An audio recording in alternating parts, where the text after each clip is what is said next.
Social media दुनिया बहुत चमकदार दुनिया अटे।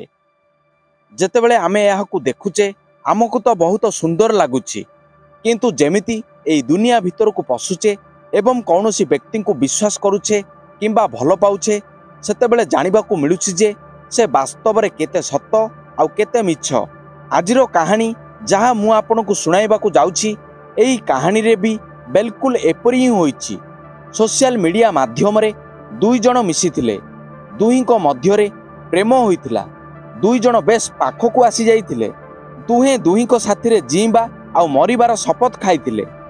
किंतु जेमिति ही दुहे दुहींको विषय जानती सेतेबेले पूरा खेल बिगड़ी जाए।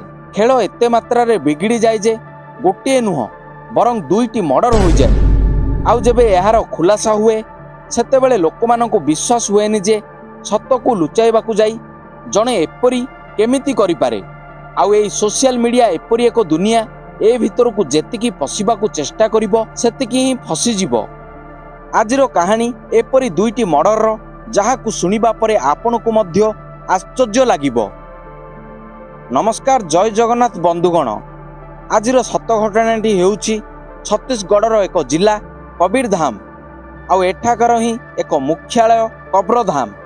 कथावस्तु हेउछि 25 फेब्रुआरी 2024 सकाळ 10टा पाखापाखिर समय होइथाए।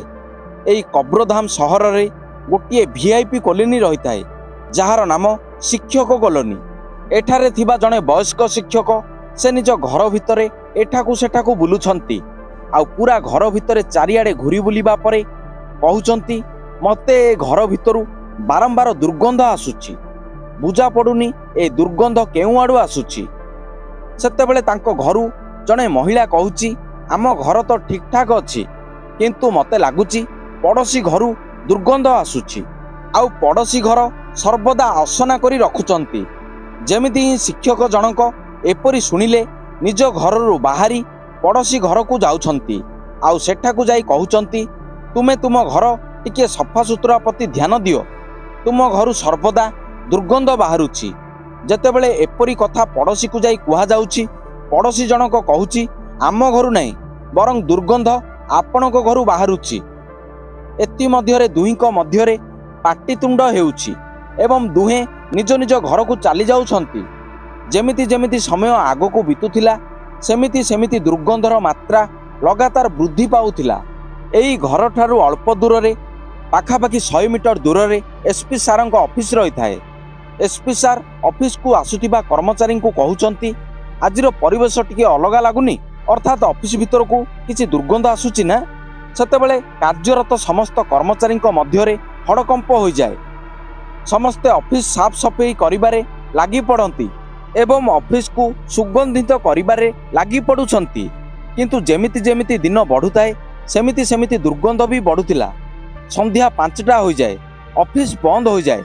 एसपी सार जेमिति बाहरी जाउछंती सेतेबेले आउरी अधिक दुर्गंध आसे। से आउरी व्यस्त हुअंती एवं निज घर को चली जाती। आउ एई शिक्षक कॉलोनी पाखापाखी अंचल रे ए दुर्गंध खूब जोर से हेबाकु लागे। सेतेबेले जणे व्यक्ति पुलिस को फोन करंती कारण एपरी गोटे घर थिला जहार बाहर पटु ताला लागिथिला, बाकी जेते घर थिला सब खोला थाए। किछि दिन मध्यरे लोकमानक नजर सेई बंद पड़िथिबा घर आडकु जाए एवं एहा परे सेमाने तुरंत पुलिस को अभियोग दियंती। पुलिस रे अभियोग हेबा परे पुलिस सेई घर पाखकु आसे एवं पुलिस देखे से घरे ताला लागिछि। पुलिस सेई घर मालिक को फोन करिबाकु प्रयास करुथाए किंतु फोनटी बंद थाए। एहा परे सेई घरर तालाटी को भंगा जाए। जेमिति ही घरर ताला भांगा जाए से घरर झियो जहार नाम वसुंधरा, जहार बयस पाखापाखि 87 वर्ष हेबो, सेई झियोटीर मृतदेह सेई घर भितरे पड़ी रही थाए एवं से बॉडी को देखिबा परे लोकंको होश उड़ी जाए। सेतेबेले एई सूचना दिया जाउची एसपी सारंको पाखकु। सेठाकार एसपी अभिषेक पल्लव एवं एएसपी हरीश राठौर, डीएसपी संजीत तिवारी आउ स्थानीय सिटी पुलिस टीम सेठारे पहुंची जाउछंती कारण से घरे गोटे नुह बरं आउरी एक मृतदेह मध्य पड़ी रही थाए। दुईटी मृतदेह देखी समस्ते विचलित होई पड़ती। सेई द्वितीय नंबर मृतदेहटी थिला पल्लवी नामर जणे महिलांकर जहार बयस पाखापाखि 60 वर्षर थिला। माँ आउ झीओं मृतदेह गोटे घर मिलवा यही विषय पुलिस पाई चैलेंजर विषय वस्तु पलटि जाए। से घरटी एसपी ऑफिस पाखरे रही थाए। संगे संगे सेठारु सूचना दिया जाए रायपुर संधानी दल यही स्थान को आसी पहुंचुछंती। यही स्थान रे आसी पहुंचीबाकू सेमानंकू 1 घंटारू अधिक समय लगी जाए, कारण पाखापाखि 100 किलोमीटर रु अधिक दूररू सेमाने एठाकू आसीथिले। एहा परे पुलिस निज तलाशी करिबारे लागि जाए जे एही हत्या पछर रहस्य कौन, आउ गोटे स्थान रे माँ आउ झीओर हत्या किए करिछि। आखपाखर लोकमानंकू मध्य पचरा उचरा आरंभ करा जाए। एही सबको पोस्टमार्टम पाई पठाई दिया जाए। आउ पोस्टमार्टम रु जणा पड़े जे किए एमानंकर गला दबाई हत्या करिछि। घरर सबु सामान पत्र जेमिति सेमिति थाए। घर भितर लुटपाट किंबा कौनसी क्षति होई न थाए। एहा परे संपर्कीय मानकू मध्य डका जाई ए संपर्क रे पचरा उचरा करा जाए। सेपटू मध्य पुलिस को खास किछि सफलता मिली न थाए। पुलिस आखपाख घरर सीसीटीवी को चेक करे। जेतेबेले सीसीटीवी चेक करागला सेतेबेले जणा पड़े जे गोटे व्यक्ति जी एठारू एही महिला स्कूटी नहीं चली जाउछि। सेही व्यक्ति जनक किए ता बाबदरे जेतेबेले फोटो समस्तन को देखा जाए, किछि लोक तो ताकू चिन्हि नथिले, किछि लोक ताकू देखिथिले। सेमाने कहती हाँ एबे किछि मास तले आमे एही लोक को एठारे देखिथिलु। माँ आउ झीओर मोबाइल नंबर रो सीडीआर बाहर करागला तो सीडीआर रे गोटे नंबर थाए जहाँ एबे किछि दिन तले एक्टिव रहितिला। सेही नंबर को जेतेबेले कथावार्ता हेबा पई कॉल लगा जाए सेतेबेले सेही व्यक्ति जनक फोन उठाउ न थाए।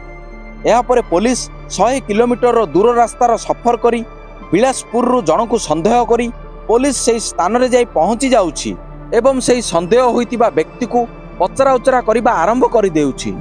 सेही व्यक्तिटी घरे ही मिल जाए। सेही घरु स्कूटी मध्य मिल जाए। वर्तमान पुलिस ताको गिरफ करे एवं उक्त लोकटी को निज साथी रे धरी आसे। जेतेबेले सेही लोक को पुलिस पचारुछि एठारे जो डबल मर्डर होइतिला ताहा विषय रे तुमर मतामत कौन। प्रथमे तो सेही लोकटी एपट सेपट कथा कहबाकू लागे, किंतु पुलिस जेतेबेले तनाघना करी पचारिबाकू लागे सेतेबेले से लोकटी एपरी कहला जाहाकू सुनी आपनकू मध्य आश्चर्य लागिबो। एही व्यक्ति जनक सोशल मीडिया रे एक्टिव रहउथाए। आउ सेही समय रे सेही व्यक्ति नजर रे गोटे सुंदरी झीओर चेहरा आसुछि। सेही सुंदरी झीओटीर ना थिला वसुंधरा, जहार बयस पाखापाखि 87 वर्षर थिला। दुई जनकर प्रायतः चैटिंग होउथाए, बहुत सारा कथावार्ता हेउथाए। संपर्क आगको बढ़िबा परे जणा पड़िला जे दुहे दुही कोठारु पाखापाखि 114 किलोमीटर दूर रे रहुतिले। सेतेबेले सेही महिला जनक एही पुओ सह मिसिबाकू चेष्टा करे। आउ पुओटी को कुहे तुमे आम घर कब्रधा को आसी जाओ। सेही पुओटी कब्रधा आसीबा परे वसुंधरांक माँ पल्लवींक सह मध्य साक्षात हुए। एहा परे संपर्क आउरी बढ़े। सेही पुओटी प्रायतः एही घर को आसीबाकू लागे। सेतेबेले वसुंधरार माँ सेही पुओटी को कहिले तुमे मो झीओ को विवाह करिनियो, तुमे दुहे साथी रे रहिबो एवं बेस खुशी रे रहिबो। एहा परे पुओटी मध्य खुशी हो जाए। किंतु एपरी कथावार्ता मध्यरे सेही पुओटी जानिबाकू पाए सेही झीओटीर बाहागर आगुरु होई सारिछि। तार 2टा झीओ मध्य अछि। एही विषय रे सेही झीओ को पचारा गला तो से कहिला सेमानकर पूर्वरु तलाक होई सारिछि। एहा परे सेही पुओटी जिबा आसीबा तो करुथाए, किंतु ए भितरे जणा पड़िला एही झीओर बाहागर केवल गोटे थर नुह बरं 2 थर होई सारिथिला। सेही पुओटी संपूर्ण खबर जानिबाकू प्रयास करे तो सेही महिला जनक पूर्वरु 3 थर विवाह करि सारिछि। 3 जनक सह विवाह करि सारिबा परे 3 थर तलाक नेबा परे एबे चतुर्थ पतिर तलाश करुथिला। एही घटना एही व्यक्ति जानिबा परे से व्यस्त विब्रत होई पड़े एवं एही महिला ठारू दूरे रहिबाकू प्रयास करुथाए। किंतु एही घटना को नहीं दुहींक मध्यरे मनमतांतर देखिबाकू लागे। एहा परे माँ झीओ मिसी सेही पुओटी उपरे लगातार चाप पकाइबाकू लागंती एवं कहती बाहाघर तो करिबाकू ही पड़िबो, जदि तुमे बाहा न करिबो तो आमे पुलिस रे रिपोर्ट करिबु एवं गोटे दिन सेमाने जाई पुलिस पाखरे केस करि दियंती। एहा परे पुलिस 2 जन को बुझाए एवं कुहे तुमर बयस ठीक ठाक अछि, विवाह कर, घर बसाओ, खुशी रे रुह। एहा परे जेबे एही महिला सेही पुओटी उपरे आउरी अधिक चाप पकाए सेतेबेले सेमाने 3 डिसेम्बर 2023 रे कोर्ट को जाउछंती। कोर्ट को जीवा परे गोटे आवेदन दियंती आमे विवाह करने चाहूँ से झील जनक तो बाहागर पई राजी थाए किंतु पुओटी विवाह पई राजी न थाए आउ एई घटना को केंद्र करी पाटितुंड होउथाए। परिशेष 22 फेब्रुआरी 2024 को घर लोक से पुओटी को डाकती एवं यही संपर्क में कथबार्ता हुए। कथा जेतेबेले बाहाघर उठिला पुओटी व्यस्त हो जाए से दिन कथा बहुत ऊपर को चली जाए।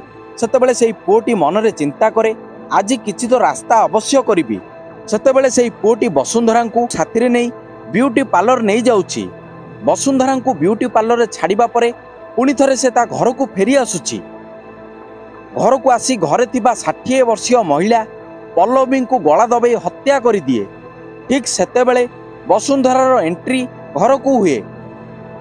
से यही दृश्य देखि चित्कार करिबा बेले तुरंत से व्यक्ति वसुंधरा को मध्य निजर काबू को आनी तांकर मध्य गला दबाई हत्या कर देउछि। एहीपरि डबल मर्डर करिबा परे घर को ताला लगाए एवं वसुंधरांकर स्कूटी धरी सेठारु पलाई जाए। आउ एहीपरि भाबुथाए से केबे मध्य धरा पड़ी पारिबो नाही। किंतु कथारे अछि हत्याकारी केते भी चतुर हेउना काहीकि से किछि ना किछि मूर्खामी अवश्य करि बसी थाए।